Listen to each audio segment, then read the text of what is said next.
Aujourd'hui, les enfants, je vais raconter l'histoire du premier roi d'Israël. Peu de temps après, Samuel réunit tous les hommes importants du peuple d'Israël. Saül était lui aussi invité. Il pensait que Samuel voulait se le présenter comme roi et cela lui faisait un peu peur, car il était plutôt timide. Saül préféra se faire discret et se cacha. Samuel parla aux Israélites. « C'est Dieu qui vous a fait sortir d'Égypte, plaida-t-il.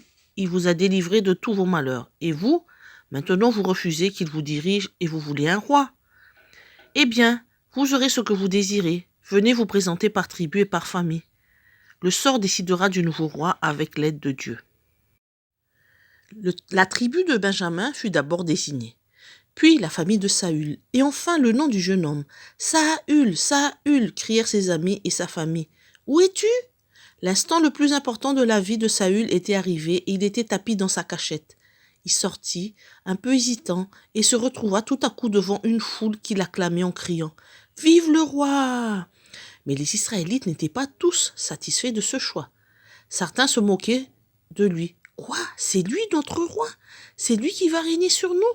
Ce n'est pas un vrai roi. Quelle bataille a-t-il gagné ? Il n'est ni riche ni puissant. Comment va-t-il savoir guider une nation comme Israël ?»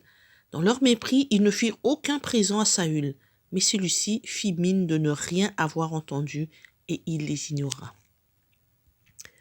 Saül allait bientôt avoir l'occasion de faire ses preuves. Un jour, les Ammonites, un peuple voisin, attaquèrent la ville israélite de Yabesh. Ses habitants, qui avaient très peur des envahisseurs, envoyèrent ce message au roi des Ammonites. « Promets-nous de nous laisser en vie et nous ferons tout ce que tu voudras. » Le roi des Ammonites était un homme cruel. Il répondit « À une seule condition, que je vous crève l'œil droit à tous. » Les Israélites supplièrent encore « Accorde-nous un délai de 7 jours. Nous allons envoyer des messagers dans tout le territoire d'Israël. Si personne ne vient à notre secours, nous nous rendrons. » Lorsque les messagers arrivèrent dans la ville de Saül, à Gibéa, Saül revenait justement des champs, quand il vit tout ce monde en émoi. Il demanda ce qui se passait. Il se mit dans une grande colère en apprenant ce qui est arrivé. Puis, il prit rapidement une décision. « Il faut que je fasse quelque chose. Je suis le roi, après tout. Je dois leur venir en aide. » Les Israélites virent que le roi prenait cette affaire très au sérieux. « Nous sommes avec toi, Saül, dirent-ils. Ensemble, nous vaincrons les Ammonites. » Des hommes de toutes les tribus d'Israélites se portèrent volontaires au combat.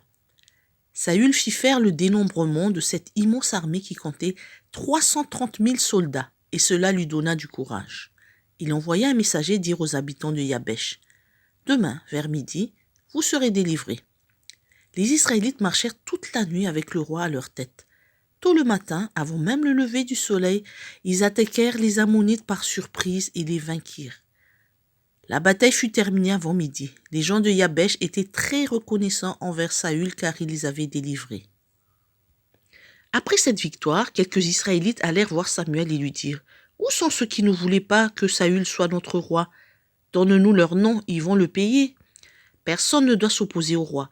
Saül, qui avait entendu leurs paroles, s'écria « Non, aucun Israélite ne doit être puni, car aujourd'hui le Dieu d'Israël nous a sauvés. » L'instant de la consécration de Saül était arrivé. Les Israélites offrirent des offrandes à Dieu pour témoigner leur joie et leur reconnaissance. Puis, ils firent tous ensemble une grande fête. Même si le Seigneur n'appréciait pas que son peuple soit gouverné par un roi, son amour et sa miséricorde permirent à Saül de le délivrer. Dieu fait encore aujourd'hui la même chose pour chacun de nous. Combien de fois notre comportement déplaît-il à Dieu ?